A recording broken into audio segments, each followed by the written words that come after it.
공룡과 권사님도 간병 때문에 오늘 예배에 참석하지를 못했습니다.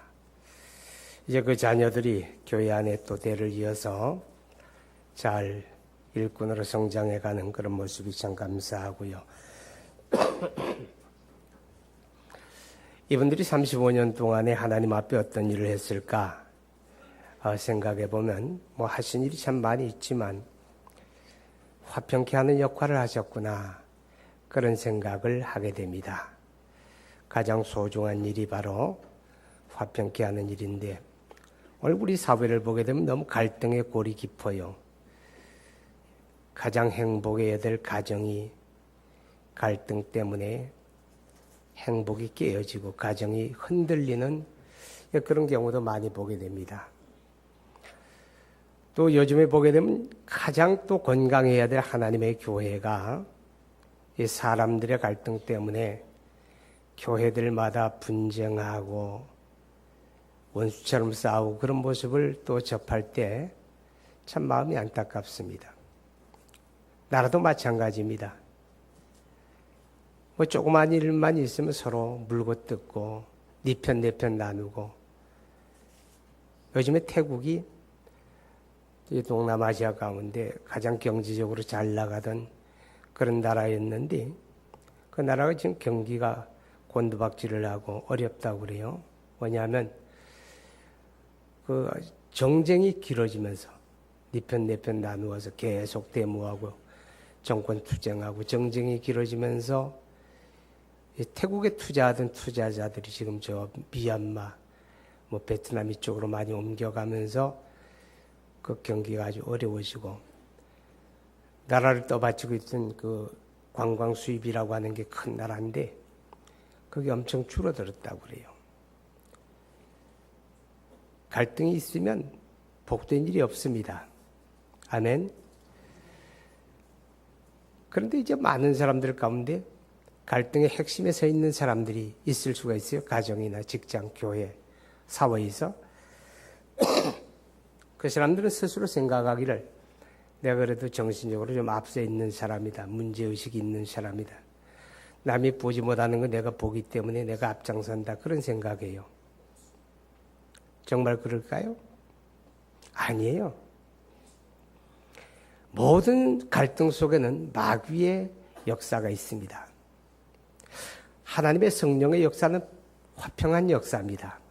그러니까 내가 똑똑해서 내가 남달라서 내가 어떤 갈등의 핵심에 서 있다고 생각하지만 사실은 그 사람이 마귀의 하수인 역할을 하고 있다는 것을 깨달으면 좋겠습니다. 하나님의 사람들은 하나님의 성령에 인도받는 사람들은 갈등을 일으키는 사람이 아니라 화평케 하는 사람. 아멘. 오늘 우리가 본문의 말씀 가운데 보게 되면 18절에 이렇게 말씀을 합니다. 모든 것이 하나님께로서 났으며 그가 그리스도로 말미암아 우리를 자기와 화목하게 하시고 또 우리에게 화목하게 하는 직분을 주셨으니 자, 우리를 자기와 화목하게 하시고 그렇게 말씀을 합니다. 이 말씀이 전제되는 건 뭘까요? 본래는 화목하지 못했다 그 말이죠. 왜요? 인간이 아담 안에 범죄하고 타락하는 그때로부터 우리는 하나님께 대해서 원수된 관계였다고 말씀을 합니다. 원수된 관계라고 하는 말은 진노의 대상이다 그 말입니다. 하나님께 대해서 사람은 아주 이쁘고 보기만 해도 좋고 막 복을 부어주고 싶고 그런 대상이 아니라 하나님의 노여움의 대상, 진노의 대상이었다. 그런 의미를 가지고 있습니다. 이 진노는 이 땅에 사는 삶에서 끝나는 게 아니에요. 우리가 육체의 생명을 다하게 되면 영원한 날에 하나님의 심판으로까지 이어지는 그런 하나님의 진노를 말하는 것입니다. 그게 범죄하고 타락한 인간의 실상이거든요. 그런 우리를 하나님이 자기와 화목하게 하셨습니다. 할렐루야. 어떻게 그게 가능할까요? 바로 그리스도 예수께서 십자가에 피 흘려 죽으심을 통해서 우리 죄를 대속해 주셨기 때문에 그렇습니다. 죄 때문에 하나님께 대해서 원수가 되었는데 그리스도가 우리의 죄를 대속해 주시고 죄를 없이 하심으로 죄로 인하여 멀어졌던 우리를 하나님과 화목하도록 그렇게 만들어 주셨다 하는 것입니다. 여러분 골로새 1장 20절 보게 되면 이렇게 말씀을 하고 있습니다. 그의 십자가의 피로 화평을 이루사 만물과 땅에 있는 것들이나 하늘에 있는 것들이나 그로 말미암아 자기와 화목하게 되기를 기뻐하심이라. 전에 악한 행실로 멀리 떠나 마음으로 원수가 되었던 너희를 이제는 그의 육체의 죽음으로 말미암아 화목하게 하사 너희를 거룩하고 흠없고 책망할 것이 없는 자로 그 앞에 세우고자 하셨으니 그리스도께서 십자가에 피 흘려 죽으심을 통해서 이제 원수되었던 우리를 하나님과 화평하게 했다. 그렇게 말씀을 합니다. 자, 그래서 오늘 우리가 읽은 말씀 가운데 17절을 보게 되면 그런즉 누구든지 그리스도 안에 있으면 새로운 피조물이라. 이전 것은 지나갔으니 보라 새 것이 되었다. 그리스도 예수께서 십자가에서 우리의 죄를 대속하시고 우리를 하나님과 화평하게 해주셨는데 이제 누구든지 그리스도 예수를 믿고 그리스도와 연합되어지는 자들은 하나님과 화평한 관계가 되었다는 거예요. 그리고 그들은 이제 새로운 피조물이다. 새 사람이 되었다. 그렇게 말씀을 합니다. 자, 저 뒤에 누가 들어오시기를 원하는 것 같아요. 자, 새로운 피조물. 하나님과 화평하게 되고 새로운 피조물 되어진 사람들은 어떤 사람일까? 이제 하나님의 진노의 대상이 아니라 하나님의 사랑의 대상이 된 겁니다. 하나님의 복을 받는 대상, 하나님의 것을 함께 누리는 대상이 되었다. 이것이 바로 새로운 피조물이 가지는 의미죠. 원수된 것이 아니라 이제는 하나님과 화평하게 되고 그래서 하나님의 복을 누리는 대상이 되었습니다. 그래서 그리스도를 믿고 구원받은 우리에게 오늘 성경은 새로운 직분을 준다고 말합니다. 오늘 읽은 말씀 가운데 18절에 보게 되면 우리에게 화목하게 하는 직분을 주셨으니 그렇게 말씀을 해요. 예수 믿고 구원받은 저와 여러분이 하나님 앞에 공통으로 받은 직분이 화목하게 하는 직분입니다. 화목하게 하는 직분. 저도 그렇고 여러분도 그렇고 우리가 그 직분을 하나님 앞에 다 받았다 하는 것입니다.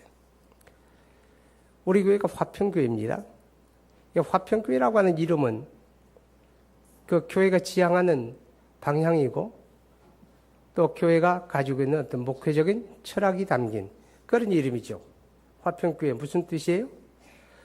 화평한 교회. 갈등과 다투면 화평한 교회. 화평하게 하는 교회. 그리스도의 복음을 전함으로 하나님께 원수된 사람들을 하나님과 화평하게 하고 그리스도 예수를 믿고 공동체를 이루는 하나님의 권속들이 그 가정을 화평하게 하고 그 사회를 화평하게 하고 이렇게 화평한 교회, 화평하게 하는 교회. 그것이 바로 화평교회라고 하는 이름이 담고 있는 의미가 되어집니다. 마태복음 5장 9절을 보게 되면 예수님께서 8가지 복을 이야기합니다. 그 가운데 화평하게 하는 사람이 복이 있나니 저가 하나님의 아들이라 일컬음을 받을 것이며 그렇게 말씀을 해요. 우리가 예수 믿고 구원받아 하나님의 자녀가 되었어요. 하나님의 자녀가 되어진 우리가 뭔가 하나님의 자녀된 이 표식은 하나쯤 가지고 있어야 돼요. 하나님의 자녀된 표식 어디에 있을까요? 얼굴에 있을까요? 입은 옷에 있을까요? 아니에요. 저와 여러분이 하나님의 자녀가 되어진 표식은 곧 화평케 하는 사람이라고 하는 그 역할이 있는 겁니다. 그래서 화평케 하는 자가 하나님의 자녀라 일컬음을 받을 것이며 우리는 어디에서나 어느 공동체에서나 화평케 하는 사람으로 살아야 하는 거예요. 갈등이 있는 곳에도 내가 거기를 참여하면 갈등을 증폭시켜가지고 자폭하게 하는 게 아니라 갈등을 해소하고 화평을 이루어내는 것. 그게 우리가 가진 역할이라 그렇게 성경이 우리에게 깨닫게 합니다. 그러면서 오늘 성경은 이렇게 말씀을 해요. 19절을 보게 되면 곧 하나님께서 그리스도 안에 계시자 세상을 자기와 화목하게 하시며 그들의 죄를 그들에게 돌리지 아니하시고 화목하게 하는 말씀을 우리에게 부탁하셨느니라. 화목하게 하는 말씀을 부탁하셨다라고 하는 의미는 그리스도의 십자가와 부활의 복음을 말하는 거예요. 하나님 알지 아니하는 사람들은 그 죄로 인해서 하나님과 원수된 관계예요. 하나님의 진노 아래 있어요. 하나님의 진노 아래 있는 그들이 하나님과 화평하게 되는 것은 예수 믿는 것밖에 없어요. 그럼 하나님이 우리에게 화평하게 하는 말씀을 부탁했다는 말은 우리가 그리스도의 십자가와 부활의 복음을 전파해 주므로 하나님 알지 못하는 사람들이 예수 믿고 구원받으면 그것이 바로 하나님과 화평하게 되는 거잖아요. 바로 그 말씀을 우리에게 맡기셨다는 거예요. 그 말씀을 우리에게 맡겼고 저와 여러분은 바로 이 화목하게 하는 그 직책을 그 말씀을 통해서 감당하는 거죠. 하나님의 말씀, 복음. 우리를 하나님과 화목하게 하는 십자가와 부활의 복음을 우리가 전파함을 통해서 화목하게 하는 거룩한 직분을 감당하게 되는 겁니다. 우리가 디모데후서에 보게 되면 우리가 그 화평하게 하는 그 역할을 감당하는 데 있어서 때를 얻든지 못 얻든지 항상 힘쓰라 그렇게 말씀을 해요. 뭐 특별한 때에 뭐 교회가 막 어떤 이벤트를 열고 막 몰아붙이고 그럴 때에만 하는 게 아니라 우리가 일상적으로 그리스도의 십자가와 부활의 복음을 통해서 하나님 알지 못하는 사람들이 하나님 알게 돕는 바로 이 역할을 일상적으로 감당해야 한다 하는 겁니다. 신촌에 가게 되면 우리 대한민국에서 대학 교수들이 제일 많이 모인다고 하는 교회가 있어요. 신촌 성결교회가 있는데 그 교회를 섬기는 장로님 가운데 김동수 장로님이라고 했어요. 연세가 아마 한 80은 되셨을 거예요. 그분이 이제 한국도자기라고 하는 그 기업을 이끄는 대표예요. 오래전에 그 교회에서 목회자들 한 30명 모임이 있었어요. 그날 저녁에 이제 그 교회에서 모임을 갔는데 그 장로님이 오셨어요. 오셔가지고 이제 목사님들이 우리 교회 저희가 섬기는 교회 오셨으니까 제가 가만히 있을 수 있냐고. 그러면서 이제 그 한국 도자기에서 만들어낸 닭이 세트를 하나씩 선물로 주세요. 그리고 또 그 김 장로님이 오늘 저녁은 제가 대접하겠습니다. 그리고 이제 그 예배당 주변에 어느 식당을 빌려가지고 모임 이후에 식사하러 갔습니다. 식사하러 갔는데 한 30명 되니까 테이블을 여러 개로 나누어 이제 앉았어요. 근데 김 장로님이 앉으신 테이블은 제 옆에 테이블인데 그 장로님이 식사가 시작이 되어서 다른 사람들 다 먹는데 바빠요. 아주 집중해서 열심히 먹는데 그 장로님은 먹는 건 안 먹어요. 드시는 건 안 드시고 그 식사 테이블에 와서 서빙하는 그 남자 그 웨이터가 있는데 한 40 조금 넘은 사람 같아요. 명찰 다 이렇게 살고 있는데 그 사람한테 전도하고 있는 거예요. 전도하는. 아무개 그 이름이 명찰이 있으니까 아무개는 보니까 얼굴이 딱 예수 믿을 상이다. 이제 그렇게 시작하는 거예요. 근데 그 사람이 남자가 굉장히 무표정해요. 뭐 연세가 드신 그런 분이 뭐 그렇게 농담 겸 진담 겸 그런 말을 건네면 한마디 대답을 할 만한데 아무 표정이 없어요. 무뚝뚝해요. 그리고 자기 할 일만 하는 거예요. 자기 할 일만. 그런데 이 장로님이 물러서지 아니하고 계속해서 말을 이어가요. 말을 이어가면서 이렇게 얘기하는 거예요. 내가 많은 사람을 보진 못했지만 이게 보면 대충 아는데 어떤 사람은 이 사람은 절에 갈 상이고 또 어떤 사람은 예수 믿을 상이 있는데 당신은 아무개 보니까 당신 얼굴이 예수 믿을 상이다. 교회 갈 상이다. 그러는 거예요. 저도 뭐 교회 갈 상이 따로 있고 절에 갈 상이 따로 있다는 얘기 귀생기고 처음 들었어요. 장로님이 이제 재밌게 하더라고 그러시는 거예요. 그러니까 그때까지 그렇게 무표정하고 무뚝뚝 하던 그 사람이 그때 이제 웃는 거예요. 피식 웃어요. 그러면서 이제 대화가 이어지는 거예요. 대화가 이어지는데 그분과 더불어 마지막 대화가 이렇게 가더라고요. 마지막에 가서 어느 정도 이제 이 사람이 반응을 보이니까 이 장로님이 자기 포켓에서 자기 명함을 꺼내가지고 건네주는 거예요. 거기다 자기 사인을 해주면서 다음 주일에 당신이 아침에 여기 내 전화번호로 전화를 해라. 그 한국 도자기가 큰 기업입니다. 큰 기업인데 자기 명함 함부로 안 주잖아요. 그죠? 또 개인 직통전화 안 가르쳐 주잖아요. 그런데 거기다 자기 직통전화 딱 이렇게 동그라미 해주면서 다음 주일날 당신이 나한테 전화해라. 그럼 내가 예배당 정문에 나가서 기다리고 있다가 내가 당신을 영접하겠다. 그렇게까지 하는 거예요. 저희들은 밥을 맛있게 먹었지만 먹으면서도 귀는 이쪽에 기울어져 있는 거예요. 이분이 진행하는 그런 노력을 보면서 참 귀한 분이구나. 이제 식사를 마치면서 이제 이정익 목사님이라고 담임 목사님이 그런 얘기를 하는 거예요. 제가 섬기는 교회에서 가장 아름답게 봉사하는 장로님이지만 이분의 가장 아름다운 것은 이분은 시도 때도 없이 전도를 많이 합니다. 제가 섬기는 교회에서 매년 가장 많은 사람들을 등록시키는 분 중에 한 분이십니다. 이렇게 소개를 하는 거예요. 오늘 하나님은 그리스도 안에서 우리를 자기와 화목하게 하시고 우리로 하여금 이 화목하게 하는 말씀을 맡겨주었습니다. 그것은 바로 예수님의 십자가와 부활의 복음이에요. 이 복음을 우리가 다른 사람에게 전해줌으로 우리는 화평케 하는 거룩한 역할을 감당할 수가 있다 하는 것입니다. 예수 믿는 사람들은 복음을 전해서 하나님과 원수된 자들을 하나님과 화평하게 하는 역할을 하는 것뿐만 아니라 우리는 교회 안에서나 가정에서나 우리의 사회에서 화평케 하는 역할을 잘 감당해야 돼요. 그것이 바로 내가 하나님의 자녀된 표식이라고 하는 것을 말씀을 드렸습니다. 여러분 성경 한번 보시기 바랍니다. 로마서 12장 8절. 로마서 12장 8절 한번 보십니다. 18절. 시작. 할 수 있거든 너희로서는 모든 사람과 더불어 화목하라. 다시 한번.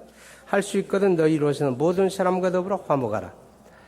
자, 우리가 화목하게 지내는데 우리가 정서적으로 잘 통하는 사람들, 만나면 기분 좋은 사람들, 나한테 잘해주는 사람들, 그들과 더불어 화목하게 지내는 건 당연하죠. 시키지 않아도 돼요. 그런데 오늘 성경은 모든 사람으로 더불어 할 수 있거든 화목하라는 거예요.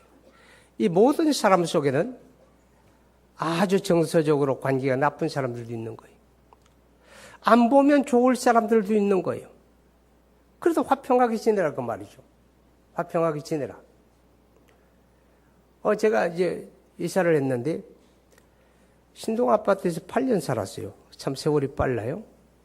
근데 이사 가가지고 얼마 되지 않았는데 아파트 생리도 잘 모르고 그런데 하여튼 주차장이 없어가지고 막 빼곡하게 차를 세우고 가로막기로 막 차를 세우고 어떤 데 두 줄로 세워요. 저녁에 한 7, 8시 되게 되면 이제 경비들이 나와가지고 하는 일이 자동차 밀어서 붙이는 거예요. 가로막기 했는데 전부 뒤에서 밀어가지고 전부 다 갖다 붙여버리는 거예요. 그 붙이는데 약간 언덕이 되겠다면 내려 밀어버리면 꽉 들이받는 거예요. 그런데 제가 그날 밤에 어떤 자동차 앞에다 차를 댔는데 제가 실수를 했어요. 사이드를 채워놓은 거예요. 그걸 풀어놔야 하는데. 그런데 전화가 왔어요. 날 보고 대뜸 하는 말이 아저씨 차 빼요! 그러는 거야. 내가 사이드를 잠궜고 그때 알았죠. 그래 나 이제 얼른 차를 빼줬어요. 근데 이제 바로 우리 라인에 있는 15층에 사는 대학생이에요. 대학생인데 나가니까 막 입에 담지 못할 욕을 막 해야 되는 거예요. 내가 미안하다 그랬지. 미안합니다. 미안해. 실수했어요. 근데 이 친구가 얼마나 못 듣는가 하면, 이튿날 이제 내가 아침에 출근하는데 전화가 띠르릉 울려요. 제 핸드폰에. 그래서 전화를 받아 여보세요. 그러니까 아무 반응이 없어요. 반응이 없는데 욕을 하는 거예요. 뭐라고 하는가 하면 자기 친구한테 전화를 하는 것처럼 하면서 욕을 하는 거예요. 자기 친구한테 지금 자기가 전화를 하면서 어젯밤에 있었던 그 일을 하면서 어떤 들떨어진 인간이 나이는 어쩌고 저쩌고 하면서 막 욕을 해대는 거예요. 나한테 전화를 해놓고 내가 여보세요 해서 나한테 대답을 하고 다른 친구하고 대화하는 것처럼 욕을 하는 거예요. 그거 참 감정 상하대요. 그 대학생이에요. 남자 대학생이에요. 근데 그 아파트에 살면서 같은 박스에 엘리베이터 같이 타고 올라가고 내려가고 자주 만나요. 어때요? 화평하게 지내야 할까요? 화평하게 지내야죠. 그래서 제가 만날 때마다 미안하다 그랬어요. 아이고, 지난번에 내가 실수해가지고 많이 감정 상하게 해서 미안하다고. 한 서너 번 그랬어요. 근데 그 친구는 안 풀어요. 어떤 때 엘리베이터 같이 타요. 그러면요, 지가 먼저 타고 내가 딱 들어가는데 보통 이제 주민들은 사람이 오면 같이 여러 가지 같이 타잖아요. 근데 톡 닫고 올라가 버려요. 한 8년 같이 사는데 좀 힘들더라고요. 그래도 한때 화평하려고 노력을 했습니다. 모든 사람으로 화평하라 그렇게 말씀을 해요. 근데 우리가 화평하게 하는 일에서 가장 중요한 게 말입니다. 말. 우리가 가는 말이 고와요 오는 말이 곱다는 말이 있잖아요. 말을 너무 극단적으로 쓰는 사람이 있어요. 말을 너무 독하게 쓰는 사람들이 있어요. 물론 감정이 나게 되면 자기가 생각지 않았던 말이 나올 수 있어요. 그러나 항상 말이 부드러워야 됩니다. 아멘. 우리가 말이 예수 믿고 구원받은 사람들이 화평을 노력하는 방법 가운데 하나는 말을 부드럽게 하자는 거죠. 온유한 사람의 말은 부드러울 수밖에 없는 거잖아요. 그렇죠? 그리고 화평케 하는 말 가운데 가장 중요한 게 미안합니다 하는 말이에요. 미안합니다. 며칠 전에 아주 황당한 일이 있었어요. 당회를 금요일 저녁에 모이기로 했거든요. 금요일 저녁에 모이는데 식당에서 식사를 하고 예배당에 와서 당회하고 기도에 참여하자.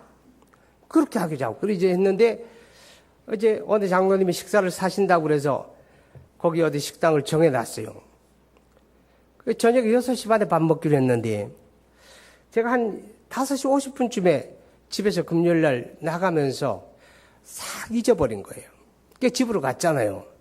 집에 갔는데 저녁을 먹으려고 이제 숟가락을 들었는데 전화가 와요. 어느 장로님이 목사님 왜 안 오세요? 그러는 거야. 그때 생각나요. 그때 이제 깜짝 놀랐어요. 그래서 기다리시라고. 벌써 시간이 훌쩍 지났는데 기다리시라고. 그래서 차를 급하게 가요. 저는 차를 1차선으로 잘 안 다니는데 바쁘니까 1차선으로 가게 되대요. 막 속도를 내가지고 보훈병원 앞에 이제 공사 구간이잖아요. 이렇게 편도 2차선인데 1차선 쌩 하고 달려가는데 보훈병원 지나가지고 이렇게 꺾어지는 그 구간이 있어요. 공사 구간인데 이렇게 탁 꺾었는데 앞에 교통사고가 났어요. 그래서 이제 경찰이 거기서 교통사고를 이제 처리하고 있어요. 있으면 한 차선을 이제 가로막고 있으면서 내 차가 탁 가니까 2차선으로 들어가라고 이렇게 이제 안내를 하더라고요. 근데 제 차가 탑이 좀 높으니까 옆에 오는 사람들이 그 상황을 못 봐요. 저는 보는데. 그래서 이제 이렇게 가라고 하니까 이렇게 백밀러로 보니까 뒤에 차하고 약간 거리가 있어서 내가 싱하고 2차선으로 쏙 들어갔어요. 들어가서 이제 진행을 하는데 뒤에 차가 놀란 거예요. 막 빵빵하고 난리가 났어요. 왜냐하면 저는 내 앞에 상황을 알고 있는데 옆 차선에 있는 승용차는 내 차에 가려가지고 내 앞에서 어떤 상황이 벌어지는지 몰랐던 거예요. 자기 놀랬다는 거죠. 그래서 이제 내려와가지고 서하남으로 이제 좌회전을 하고 신호대기를 하고 있는데 그 차가 쉥 하고 오더니 내 옆에 탁 갖다 세워요. 앞에 떨어진 공간도 있는데 다 비워놓고 내 옆에 탁 세우더라고. 내 빵빵 그래요. 그러면서 자기 문을 탁 열더니 날 보고 내리래. 빨리 내리래. 그래서 나도 이제 오른쪽 차문을 내렸잖아요. 내리니까 40 조금 넘은 사모님이더라고. 근데 대뜸 난 사람이 얼굴이 그렇게 무서운 줄 처음 봤어. 노려보면서 떼떠 지르는데 앞에 건 생략하고 가까이로 운전을 헤쳐먹냐고. 그러대. 40 조금 넘어 보여. 한마디 해야 하잖아요. 근데 차가 너무 좋더라고. BMW 740 시리즈인데 다 갖다 댔는데 아마 좀 자랑하고 싶었나 봐. 그 아줌마가 나한테 내 차 봐라. 그런데 이제 마침 제 자랑할 기회가 온 거지. 그러더라고. 갈 길은 바쁘고. 그래서 제가 그랬어요. 웃었지. 미안합니다. 미안해요. 뭐라고 말하면 꼬리가 길어지고 꼬리가 길어지면 밥 먹는 거 늦어질 거 아니에요. 그래서 제가 미안합니다. 미안해요. 그랬어요. 그랬더니 자기도 미안한지 내 얼굴 보니 조금 자기보다 나이가 많아 보이잖아요. 그러니까 얼른 유리문 탁 벌리서 씩 가버리는 거야. 미안합니다 한마디면 다 해결돼요. 그죠? 모든 관계에서 미안합니다 한마디면 다 해결이 돼요. 미안합니다라고 하는데 말을 이어갈 필요가 없잖아요. 그죠? 미안합니다 하는데 뭐라고 더 이어가요? 제가 내년 3월이면요. 이 목회한 세월이 40년이에요. 내년 3월이면. 근데 첫 목회를 충남 대천으로 갔는데 충청도 사람들 여기 다 계실 거예요. 그 사람들은요. 참 전도하면요. 아주 간단해요. 제가 마을에 가가지고 사람들 찾아다니면서 안녕하세요. 저 여기 안디옥교회 아무개입니다. 알아요? 그래요. 그럼 예수 믿으세요. 우리 교회 갑시다. 그러면요. 알아요? 갈게요. 그게 다예요. 아니 알아요? 갈게요. 그런데 더 할 말이 없잖아요. 아니 난 안 가요. 내가 왜 교회 가요? 그래야 뭐가 말을 이어갈 수가 있는데 알아요? 갈게요. 그럼 할 말이 하나도 없어요. 알아요? 갈게요. 그렇게 한 사람들이요. 제가 목회하다 떠날 때까지도 안 나왔어요. 항상 만나면 알아요? 갈게요. 이제. 그런 것처럼 우리가 모든 인간관계 속에서 미안합니다. 이 한마디면 다 해결이 돼요. 근데 그 시간 1초밖에 안 걸려요. 그거 돈 드는 거 아니에요. 근데 그 미안합니다 한마디를 하지 못해서 서로 응어리져요. 마음속에 꽁 해가지고 1년도 가요. 여러분, 하나님의 자녀의 표식 아닙니다. 하나님의 자녀의 표식은 화평케 하는 것입니다. 화평케 하는 언어 가운데 가장 중요한 게 미안합니다. 이 한마디. 우리 옆 사람하고 한번 연습해봐요. 시작.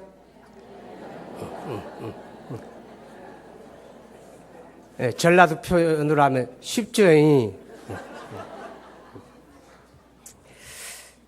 자, 그리고 이 화평케 하는 역할 가운데 왜 우리 화평을 깨뜨리는가 하면 욕심 때문이에요. 자기 욕심. 욕심 없는 사람이 없어요. 우리 하나님 앞에 나와 기도할 때 욕심 보따리를 이만큼 열어놔요. 그리고 하나님 아직 안 채워졌어요. 하나님 절반도 안 채워졌어요. 무엇도 안 채워졌고 이것도 안 채워졌고 이것도 안 채워졌고 이것도 안 채워졌고 하나님 아직 멀었어요. 왜 안 채워져요? 여러분 이거 기도 아닌 거 아시죠? 그런 기도는 하나님 앞에 상달이 안 됩니다. 그럼 하나님 앞에 우리가 기도할 때 무슨 기도해야 돼요? 내 욕심을 깨트리는 기도해야 돼요. 하나님, 내가 이런 욕심 때문에 이렇게 항상 내 생각이 우선이고 항상 내 중심이고 항상 내 판단이 옳고 내 멋대로고 그래서 아무개하고도 관계가 나빠지고 그래서 아내하고도 이렇게 늘 다투고 자식하고도 이래서 내가 다툽니다. 하나님 이 욕심 깨트리기 원합니다. 우리가 하나님 앞에 기도할 땐 자기 욕심을 깨트리는 기도를 해야 돼요. 그게 하나님 앞에 상달하는 기도입니다. 우리가 성경에 보게 되면 우리가 이 땅에 살아가는 삶에서 만족한 위치가 뭔가 하면 먹을 것과 입을 것이 있으면 족한 줄 알려고 그랬어요. 오늘 여러분 먹을 것과 입을 것 다 있잖아요. 그죠? 그런데 더 해주시고 입을 것 2개밖에 없는데 3개 해주시고 그러면 하나님이 너한테 있는 것도 족하다 그럴 거 아니에요. 우리가 인간관계 속에 화평을 깨뜨리는 게 욕심 때문이거든요. 그 욕심 때문에 부모 자녀 사이에 원수가 돼요. 부부 사이에 원수가 되고 등 돌려요. 욕심 때문에. 우리 이 땅에 살아가는 삶에서 아픔을 경험할 때가 많아요. 몸이 병들기도 합니다. 사업에 실패하기도 합니다. 자식이 어려움을 겪기도 합니다. 내 삶에 경험된 이 아픔이라고 하는 게 무엇을 의미하는가? 여러분 한번 생각해 보세요. 하나님 앞에 기도할 때 하나님 나한테 이런 문제, 이 문제만 해결해 주세요. 문제에만 집중하지 말고, 하나님이 이런 것들 속에서 내 욕심을 깨기를 원하시는 거다. 하나님, 내가 이런 것이 너무 욕심이 많았습니다. 그런 아픔의 기회를 통해서 자기 욕심을 깨야 됩니다. 욕심이 깨어질 때 그때부터 하나님이 내 삶 속에 개입을 하시는 거예요. 하나님이 간섭하기를 시작하시는 거예요. 그래서 우리가 감당할 수 없는 문제도 감당하도록 하나님이 역할을 해주신다 그 말이죠. 그런데 어려움 당하고 병들고 자식이 속색이고 문제가 있으면서도 욕심을 깨지 아니하면 그 욕심이 깨어질 때까지 하나님은 기다릴 수밖에 없다 하는 것을 우리가 기억을 해야 합니다. 사랑하는 여러분, 이제 말씀을 마치려고 합니다. 화평케 하는 사람이 복된 사람입니다. 원수되었던 우리를 그리스도 예수의 십자가 구속으로 말미암아 하나님은 자기와 화목하게 하시고, 그리고 우리에게 하나님이 누리는 것을 누리게 하기를 원하시며, 우리에게 그 은혜를 주기 원하시며 그 복 주기를 원하십니다. 어떤 사람이 그것을 누립니까? 화평케 하는 사람입니다. 할렐루야. 모든 사람으로 더불어 화평케 하는 이 역사를 감당할 수 있는 저와 여러분 되시기를 바랍니다. 기도하십니다. 우리 함께 기도합니다. 여러분의 가정에, 여러분의 직장에, 하나님의 교회 안에서 화평하지 못한 관계가 있습니까? 껄끄러운 관계가 있습니까? 갈등이 치유되기를 기도하십시오. 화평이 도모되기를 기도하십시오. 내 욕심이 깨지면 화평합니다. 미안하다는 말을 하면 화평합니다. 함께 기도하겠습니다. 거룩하신 아버지, 우리 하나님의 은혜와 사랑을 감사드립니다. 우리 하나님의 영광 받으시고, 하나님, 화평케 하는 자가 복이 있다고 하셨나이다. 죄를 인하여 원수되었던 우리를 그리스도의 십자가 대속으로 말미암아 우리를 하나님과 화평하게 하시고, 이제는 진노의 대상이 아니라 은혜의 대상이 되게 하시고 하나님의 복을 받는 대상, 긍휼의 대상 되게 하심을 감사합니다. 또한 우리에게 화평케 하는 직책을 맡겨주셨나이다. 하나님 아버지, 우리가 그리스도의 십자가 복음을 전파함으로 죄를 인하여 하나님과 원수된 자들을 우리 하나님과 더불어 화평케 하는 역할을 감당하게 되기를 원하며, 하나님 아버지, 우리가 가정에서나 직장, 교회 안에서 하나님 갈등의 핵심에 있는 자들이 아니라 화평케 하는 역할을 감당하게 되기를 원합니다. 하나님 아버지, 우리가 미안합니다라고 하는 한마디면 문제가 다 해결되는데 그 말 하기가 너무 힘들어서 갈등 관계를 해결하지 못하며 살아갈 때가 얼마나 많은지 모릅니다. 하나님, 우리의 과한 욕심과 우리의 이기심이 가정과 직장과 교회의 화평을 깨뜨릴 때가 많습니다.